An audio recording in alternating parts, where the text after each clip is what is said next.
Hi, everybody, and welcome back to another edition of the Beyond the Cage podcast. I'm your host, Jim Gramm. Alongside me is my co-host, Billy Brandt. On this week's show, we're going to talk about Bellator Dynamite 1, better known as Bellator 142. We're also going to take a quick look at Invicta FC 14, which held their event this past weekend on Fight Pass in Kansas City. And we're also going to talk about, of course, Nick Diaz, the big headline this week, as the Nevada State Athletic Commission suspends him 5 years for a third failed marijuana test following his fight at UFC 181 against Anderson Silva.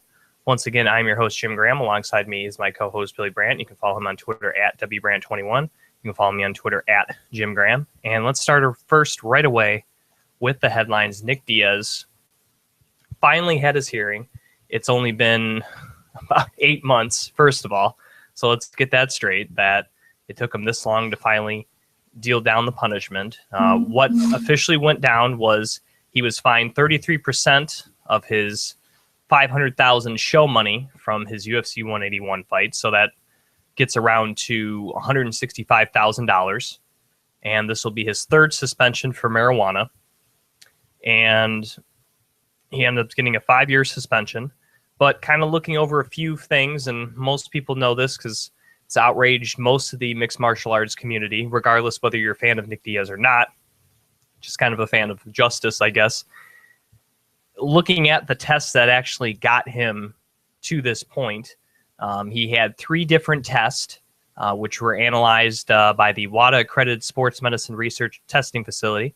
Getting my information from MMA Junkie, if I didn't already say that.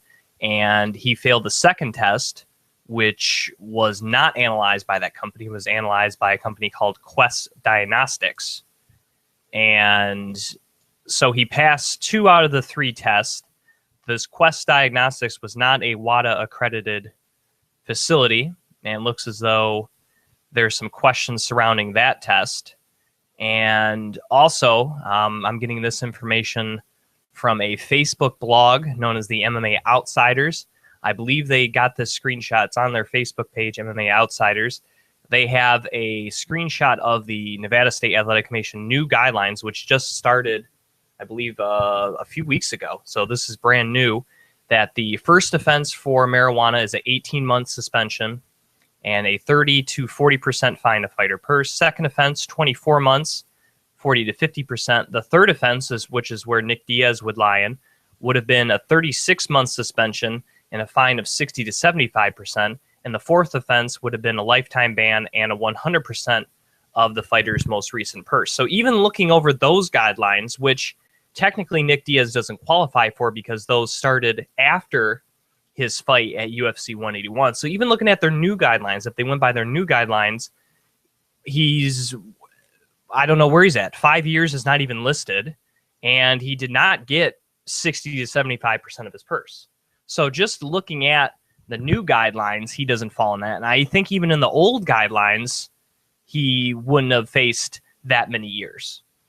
So let's not forget, once again, Nick Diaz is a man who has a medical marijuana card for the state of California and can legally smoke it in his home state where he lives and trains, 90% of the time in California. That's another thing, too, which how that doesn't get into the equation, I'm not really sure. But regardless whether you're a fan of his or not, his antics or whatever, you got to believe that 5 years, $165,000 for a drug that, again, is not a performance-enhancing drug. Let's get that another thing straight. And it's already legal in 3 U.S. states and has medical marijuana uses in many more, I believe 20 or so.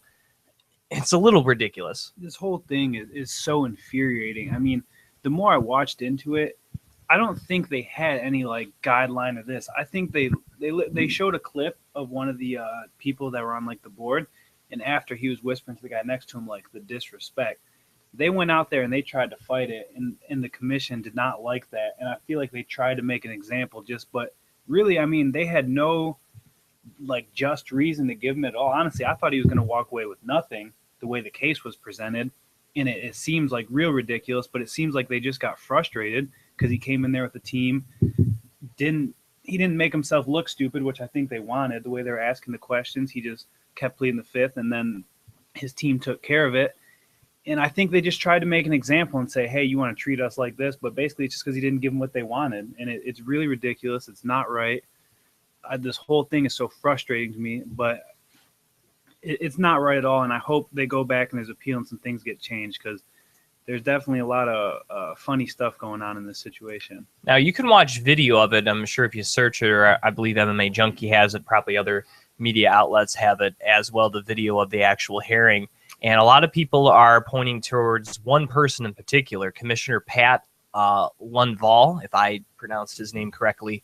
He's the one kind of credited for doing this ban more so than anybody else. And one of the reasons is because they wanted to try to get him a lifetime ban after his incident in the 2010 brawl and strike force following the Jake Shields fight, where Mayhem Miller came into the cage and stuff.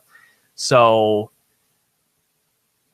you know, this is an interesting situation. I believe Nick Diaz does have a chance to appeal, and knowing how slowly the Nevada State Athletic Commission moves, there's no way they're going to get that guideline thing that I just read off from that Facebook blog changed in time, and they'll be able to legally prove that it shouldn't be 5 years, and it may even be less than 5 years or retroactive, however they want to do it. So regardless, Nick Diaz is going to face suspension time. However this plays out, I think that's going to happen.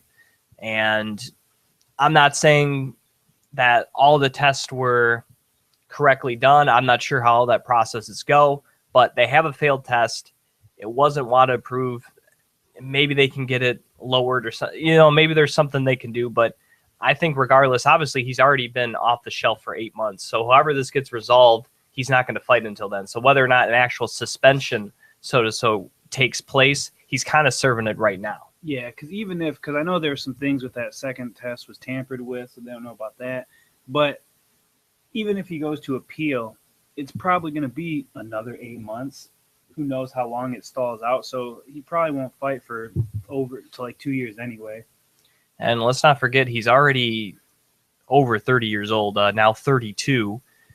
Doesn't have that many more years left. I mean, he's almost fought 40 professional times. I mean, he's getting towards the end of his career, and you add in how much time he's already kind of had in between fights. Now with this, his career, you know, he has a way to make money. I think a lot of people would want him as a coach. He could seminar around. I think he's known enough in the mixed martial arts community that he can still make some money and still make a living for himself. But the majority of that money, I mean, he just made $500,000 in his last fight. I mean, that's a big chunk of change. He would have to work like a whole year to possibly do that on like the circuit I'm providing, which still isn't bad money at the end of the day. But when you can make it in one day, you know, that's a big change. No, yeah, it's for sure taking a lot right out of his pocket. But I mean, that's stuff that fighters have to plan for, what comes after fighting, stuff like that. But this whole thing, I kind of don't want to get too much like upset because it is ridiculous. But I honestly think when he goes to appeal, this whole thing will get removed. I think he'll actually walk away from this one. Well, again, a lot of people are, I know some people are like, well, you know, he failed the test and he has to pay his time and, you know, he's done it before and he'll do it again. All this may be true, but we're talking about right now, this test right here in 2015. We're not talking about future tests. We're not even talking about old tests, really. We're talking about, did he fail this test? And we're talking about, again, marijuana. If this was anything other than marijuana, there's probably no outrage from anybody. If it was pretty much any other substance, people would be like, oh, all right, he got 5 years.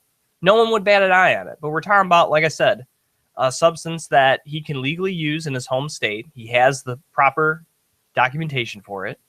It's now legal in 3 states. It's decriminalized in many more. Many more states have the marijuana card. And again, it's not a performance-enhancing drug. There's no way you can tell me that someone using marijuana would be a better MMA fighter than someone who doesn't.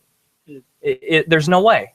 There's not a chance. And I don't see where it comes from. I don't really get how it's a banned substance or like, but like cocaine technically wasn't, or the whatever he tested for, it makes no sense to me. Yeah, if you want to bring up the John Jones thing, people are bringing that up, whereas cocaine may actually somehow help someone in an MMA fight. Obviously, the repercussions a lot more serious than marijuana, But regardless, John Jones didn't face any time. His fight didn't get canceled. I mean, he spent 1 day in rehab. Now, obviously, we know John Jones kind of did himself in many months later with something else, but still, it still kind of brings up that case that maybe the UFC doesn't go to bat for him as much, or however this works out. This commissioner maybe has a vendetta against him, like I said, stemming back to the 2010 Strikeforce event. So I think it partially is with that too, because just how Nick carries himself, he's kind of like, he's not going to sit there and be nice to you. Oh, please give me the minimum. He just says what he feels, and that's how he is. So I think they kind of get mad at that they feel like they deserve more respect. They want him to like bow to him, which Nick is not going to do.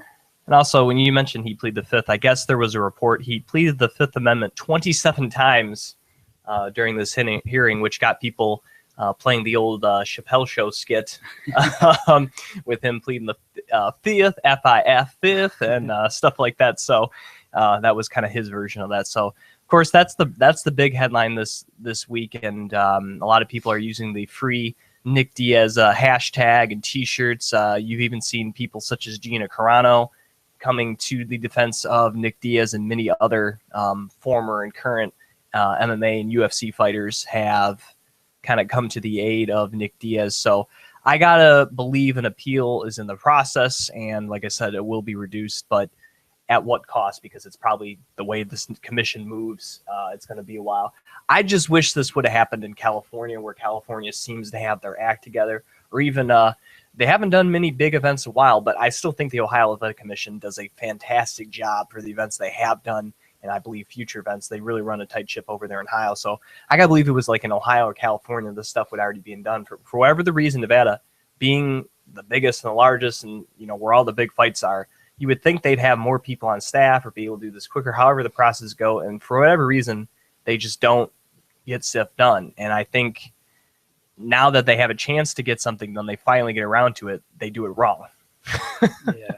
So they got to work some things out in that commission. Yeah, this whole thing blows my mind. But like I think it's partially who Nick Diaz is, and they tried making a statement on him. If Nick Diaz was a Tom Brady type dude, or like who's like a UFC star, and like a John Jones, who they always come to his back, this would have been so much. He would have probably got like a year in little suspension. Now, I want to talk about this real quick. It's not necessarily a headline, but there's this picture floating around of Dana White and Ronda Rousey at the airport in Australia. And Dana White's wearing a Nike hoodie and Nike shoes.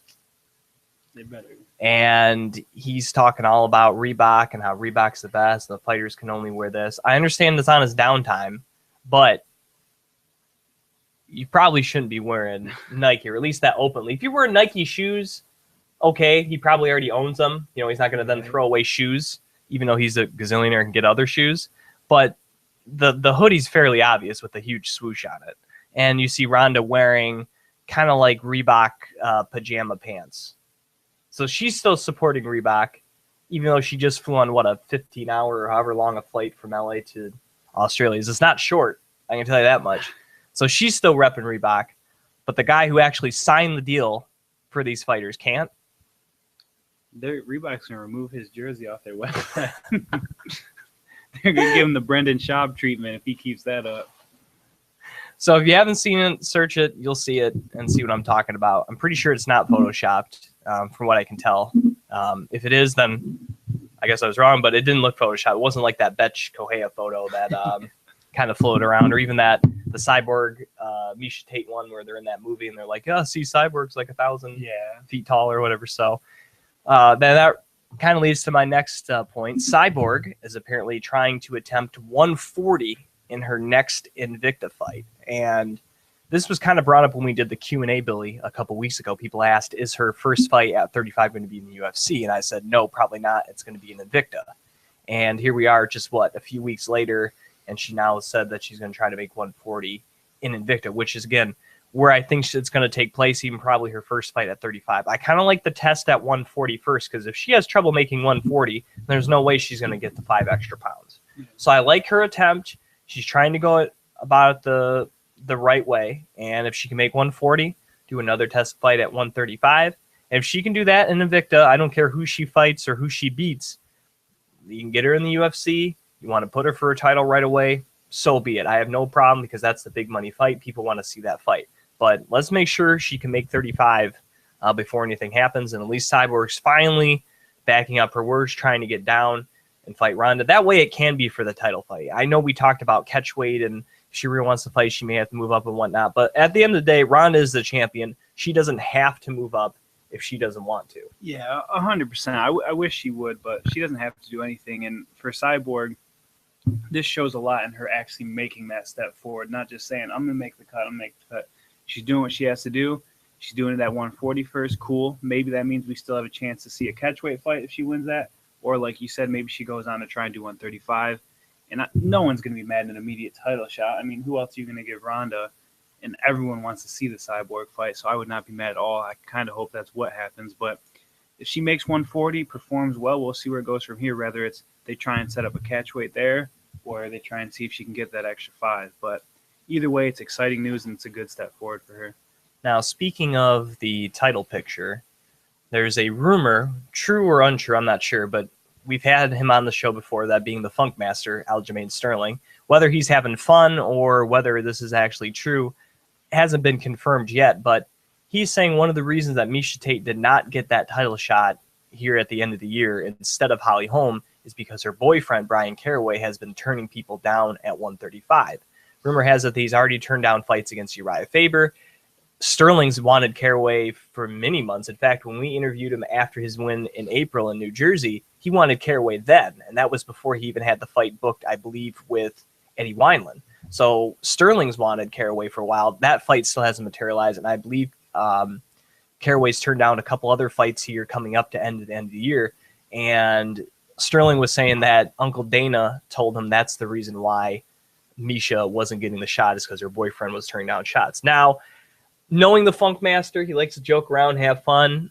I think it's untrue, but maybe subconsciously in Dana White, this could have been something or not. I mean, again, he would never probably admit to this, right? Because there are only very few instances of a UFC fighter dating another UFC fighter. So it's not like he could do this widespread. So this is a very rare instance. That's why I don't think it's completely true. But whatever the Funk Master do can get Brian Caraway into a fight. Yeah. Hey, do it, because I want to see that fight. Yeah, I mean, I'm sure he's just joking around, but I do want to see that fight. And honestly, I would believe Caraway probably might be ducking fights. That might be real. As far as Dana punishing Miesha for it, I don't think so. That'd be a little crazy. But I think for Funk Master, most likely this is just him getting that fight. Because if you say that, Caraway's like, all right, I'm going to come get you now. Because I know Uriah Faber went on one of those Tough Live Fox Sports 1 shows before after while promoting the fight, and they asked him about his fight against Science, and he said that he wanted / probably trying to get Brian Caraway to fight down. He mentioned a couple other guys turned fights down, and that's how he ended up with Frankie Science, who's obviously not the hugest name. It's not a name on the same level as Uriah Faber, but he took the fight anyway, because that's the guy Uriah Faber is. Yeah. You know, they don't go, well, here's Frankie Science, and he goes, nah.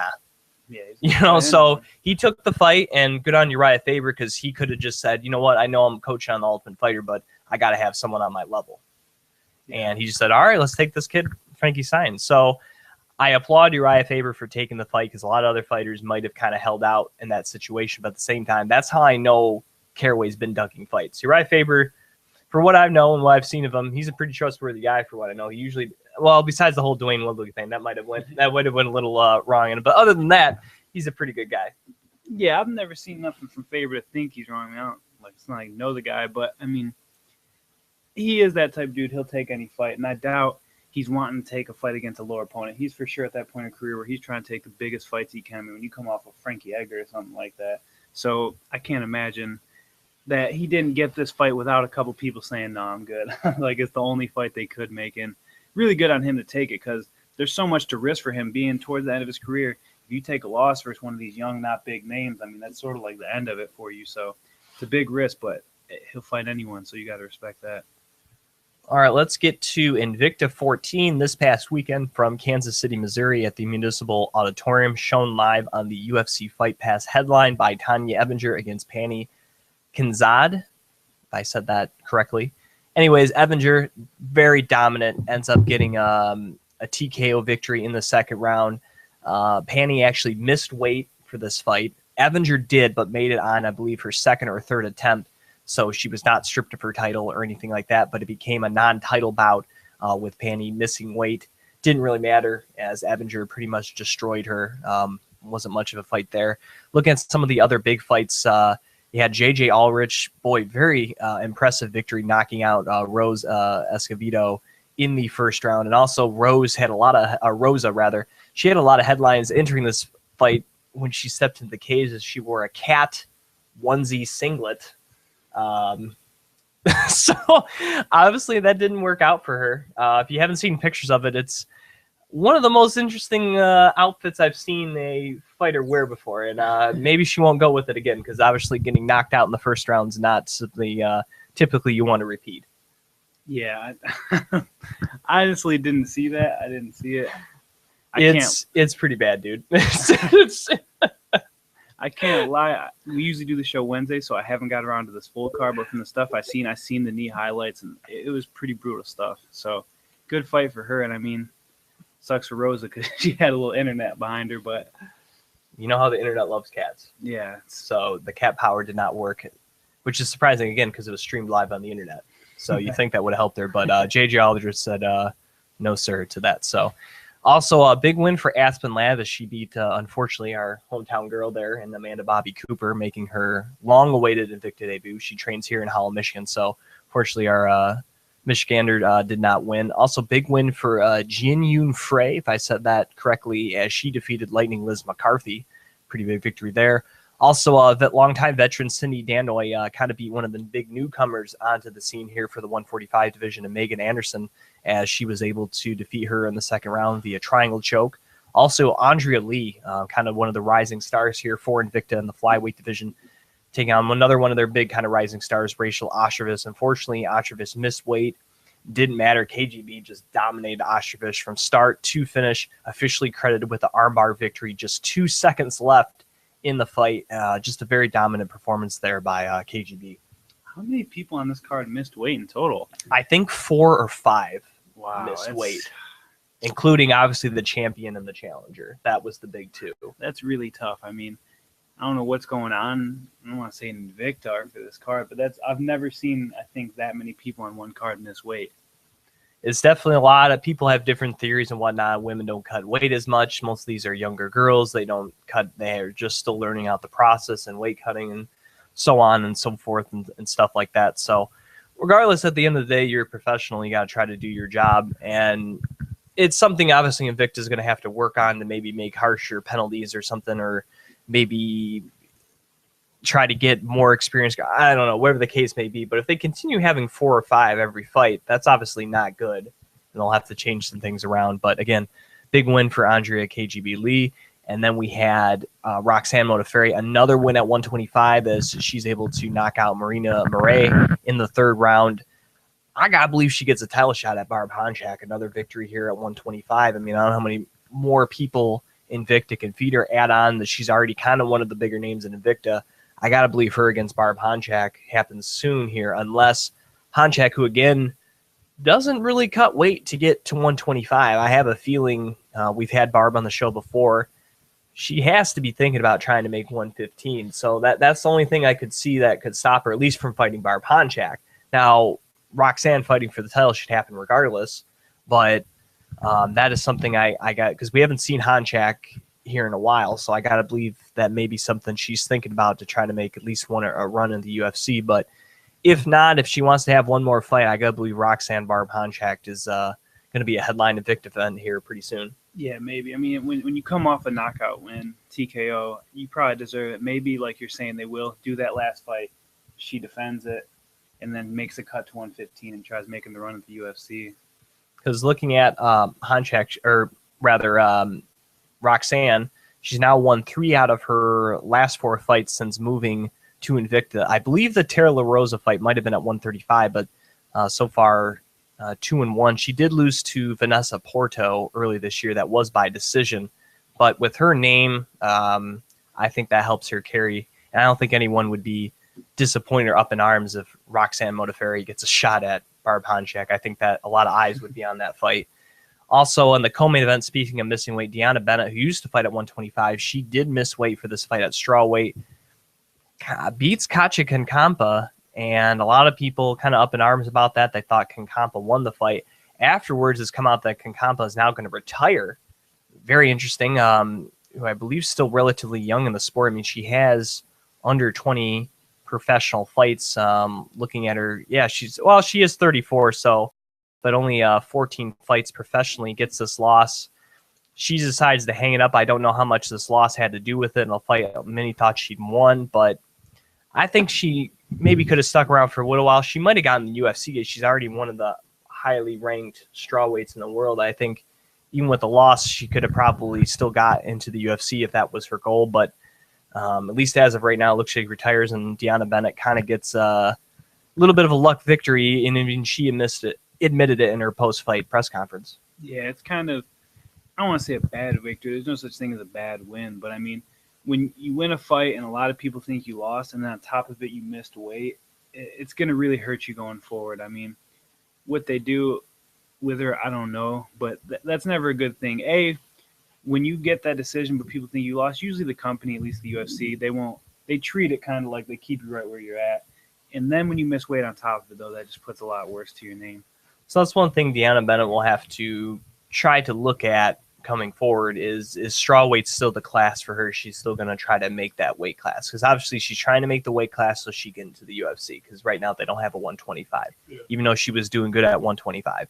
So that's something she'll have to answer here moving forward, because obviously you're missing weight, and she missed it by, I believe, 2 pounds. So not like super close, but something, again, she'll have to look at for the future. Yeah, I was going to say, because I know the UFC, obviously it's not all women's card, but they're saying like maybe it's hard for women's weight cutting.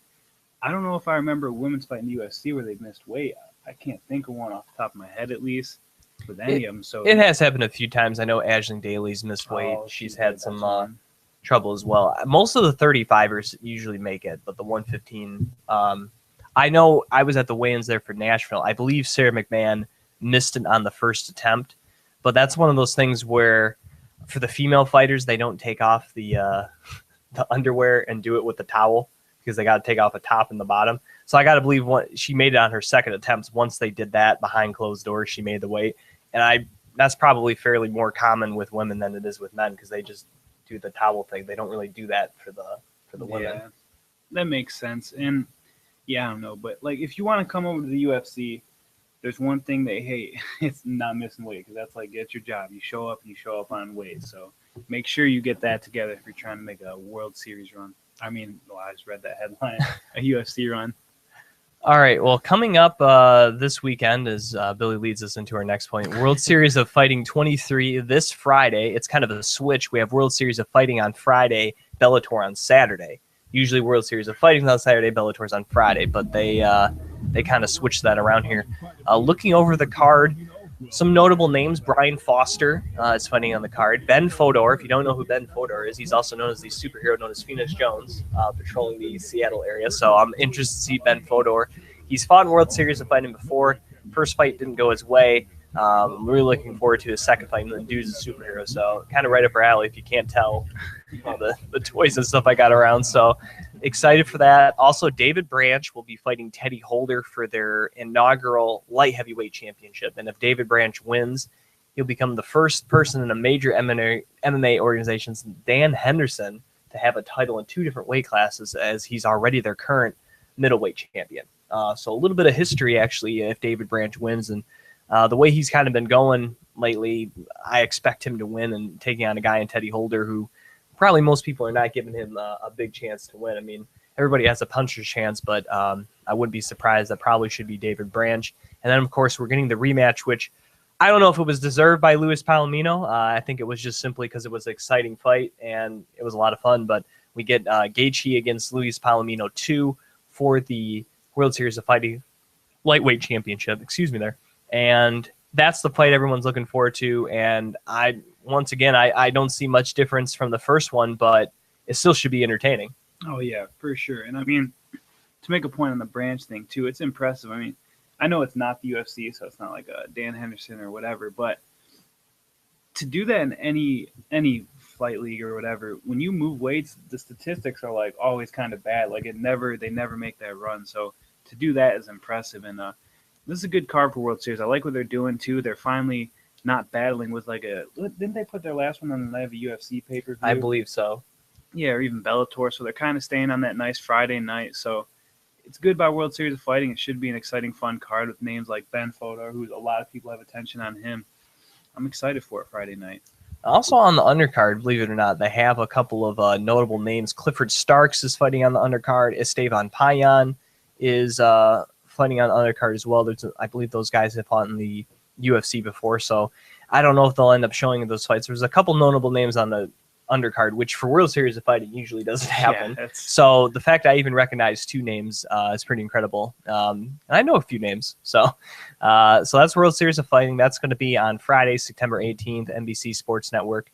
Again, looking forward to that main event there with Justin Gaethje, mainly just because I like to see Justin Gaethje. I really think that I know he re-signed not too long ago with the World Series of Fighting, but I really would like to see this guy take on some top competition. I think he's kind of beating everybody that World Series of Fighting can throw at him. And even though Palomino's tough, he should win. And that's maybe kind of a learning thing for him too. The fact that he's never had to, I don't think he's ever had to rematch someone before. And obviously he's undefeated, so he hasn't lost.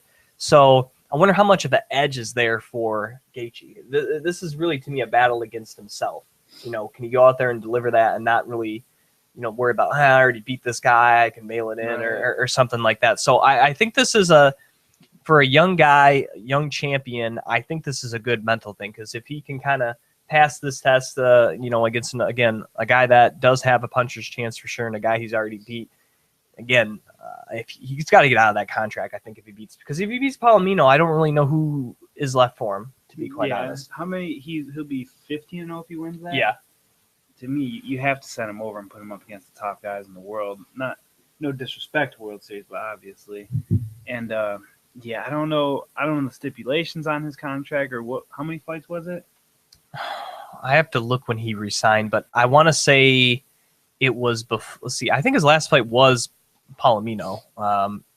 Yeah, so that was back in March of this year. I want to say he signed sometime after that. So I don't know whether there's some sort of opt-out clause or buyout clause or whatever the case may be, or he can leave at any time, but he did re-sign a deal in between that. So he at least obviously is going to fight this weekend, and we'll see after that. But if I was World Series of Fighting, as weird as it sounds, if you let him go, I still think it helps your brand, because you pretty much built this kid up. I mean, he has been fighting for your organization since the second event.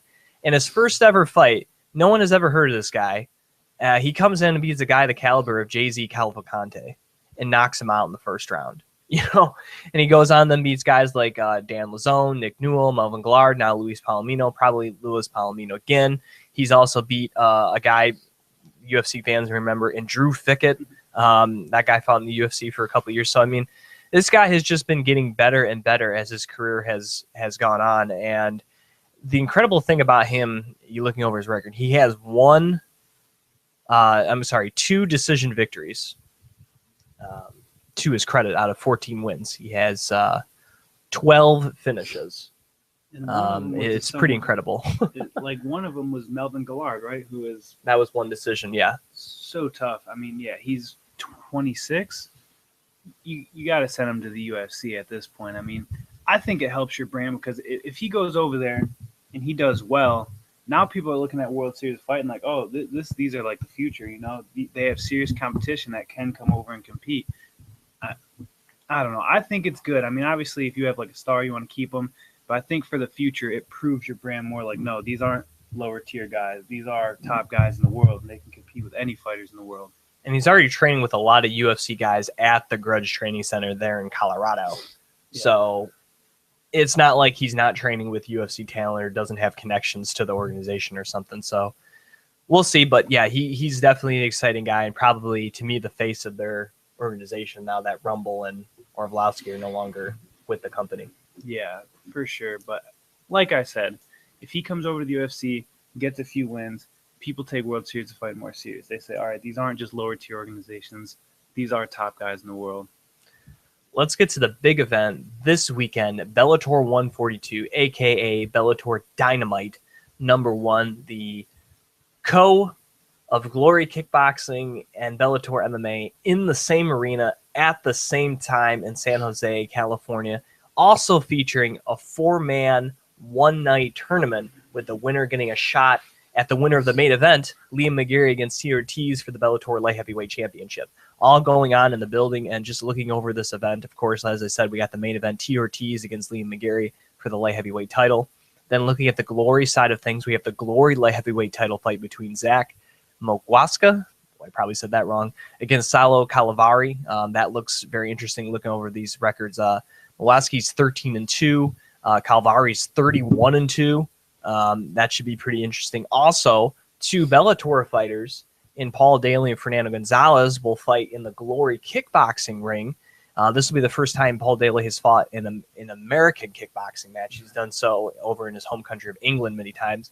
So that'd be interesting because this is a fight I actually like to see in MMA, Gonzalez against Daly. But we're getting what these two like to do anyway, and that's stand up and bang. So to me, it kind of almost is an MMA fight. They're just happened to wearing bigger gloves and fighting in a ring. Also, we're going to see the Glory Women's Featherweight Championship between Hadley Graff against Carrie Melendez. And then in that tournament that they're having, the light heavyweight tournament, Linton Vassell will take on King Mo in one half of the bracket, and the other half will be Phil Davis making his Bellator debut as he'd be taking on former Bellator champion Emmanuel Newton. And then the opening fight of the night, Josh Thompson makes his Bellator debut, the former Strikeforce champion and a UFC fighter, against former Fight Master runner-up Mike Bronzolis as he makes his re-return to Bellator. I think he went and won like the Legacy lightweight championship. So he's back now. He takes on Josh Thompson. And there are also a lot of good prelim fights as well. Francis Carmel is actually fighting on the undercard in a reserve bout for the tournament, just in case somebody can't go or gets hurt or continue. So Francis Carmel is fighting once again for Bellator. So the prelims, I think, are on Spike.com, and a couple other outlets will have the feed for the prelims. But just looking at this overall, they're having the Fan Fest with Fedor and Randy Couture and Gracie and Sakuraba and all the stuff going around it.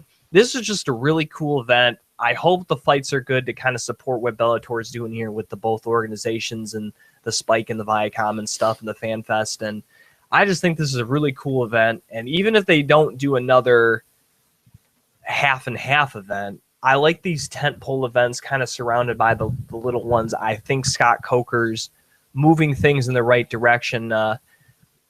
Some of his antics made people call it WWE or fake wrestling building up. Now, some of that stuff I don't get into, but him actually putting together fights, putting together these events, doing these Fan Fest things, I'm starting to get the feeling that Bellator has made the right move and moving on from Bjorn Rebney. 100%. And when I look at this is probably out of all the tent poles or big ones, this is my favorite by far because it adds so many new elements. I mean, the fact that they're bringing the tournament back is so cool. I mean, they're not doing one that's too big or ridiculous because the way these athletes train would be too tough to do like UFC 1 days or something.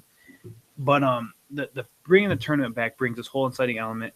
And then I'm always preaching Glory kickboxing to people. I'm like, if you like MMA, Glory is so exciting. I watch every one I can. Just bring them together with this good set of fight cards too. I mean, none of these are just ridiculous fights like some of them, like bringing Kimbo or something. They're all solid fights. And I'm like, honestly, this is one of the cards I'm most excited for towards the end of this year run, UFC and all. So they're definitely doing something right because I'll tell you what, they sold me on it. I'm very excited for this event.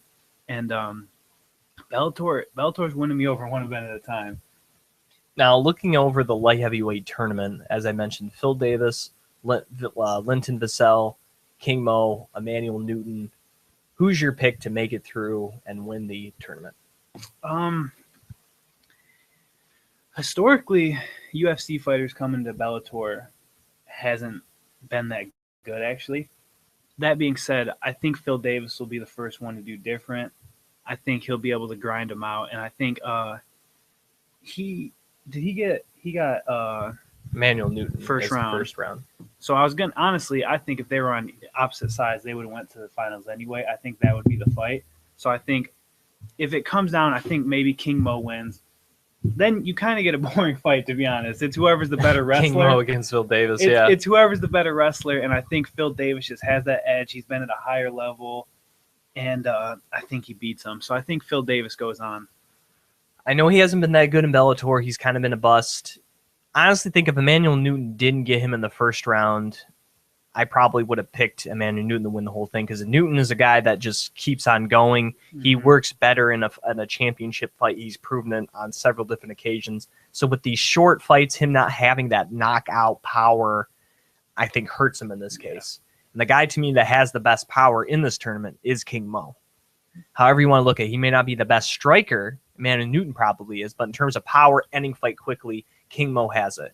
And no offense to Linton Vassell, I think he is a solid fighter, but King Mo is pretty tough. I think King Mo may end it, but I think Phil Davis is a close second. Really, honestly, whoever wins out of Phil Davis and Emmanuel Newton probably will end up winning. But I'm going to go the other way just to be different, and I think like I said, he got that easier first match against Vassell, so I'm going to go with King Mo for the tournament. Looking over at I don't know much about the Glory fights as much, so I'm not going to break those down. The Paul Daly, Fernando Gonzalez thing, I'd probably lend an edge to Paul Daly, though. He's had more actual straight kickboxing experience, so I'd probably give an edge to Paul Daly and probably pick him. But Gonzalez, man, he's one of those guys, he's a tough guy in the MMA ring. He throws hard, he throws often. So he definitely has a puncher's chance, but I think Daly's power has always been pretty explosive. So I'd edge towards Paul Daly, though. Yeah, the thing with Paul Daly is I don't know if this is that guy's first time stepping over. I'm not sure. I'm not going to lie. I don't know if he has, but Paul Daly is a legit kickboxer. And he's been there and in this high glory, like high level situation, glory, all this big news around this event. I think he comes through and he shines. Side note, though, I do want to say, because you brought up a good point I didn't think of with if like King Mo can get the earlier knockout first. Does King Mo kind of have that tendency to gas? So it seems like he slows down a lot towards the end of his third. He does, but with these being quicker rounds, if he knocks out Vassell early, that may not be as an issue. But obviously, to me, Emmanuel Newton has the best conditioning in this competition. So he's the one I don't think it'll affect as most as others. And also, you got to look at Phil Davis, I think, cuts a pretty good amount of weight to make 205. That's a big dude. Yeah. So that may affect him the most, I think, out of any competitors. That's true. That is very true. I'm so excited for this. There's so many ways it can play out. Right? It's really interesting. I love that they brought it back. I hope it's successful and they do more of these. Josh Thompson, Mike Branzolis. I like Mike Branzolis. He's maybe a little bigger than Thompson, but despite his last fight, I think Thompson's still the more skilled individual, even at this stage in his career. I'd probably go with Josh Thompson here in the lightweight fight. Yeah, I'm kind of going against myself again because I am saying people that come over from the UFC don't do that good. I think Thompson will win this fight. I don't know how far he'll go in the future. Maybe if they try and give him an immediate title shot or something, but he'll definitely win this fight, I think. Liam McGarry against Tito Ortiz for the main event. I think Tito has to get to him early, right? I think he's proven his last couple of fights, he pretty much fades in the middle of the second round. Yeah. Despite McGarry being a guy that usually knocks out people quickly, I thought he held himself very well in the 5-round fight against Emmanuel Newton. So this thing, to me, goes into the third or fourth. I got to take the Brit in this one.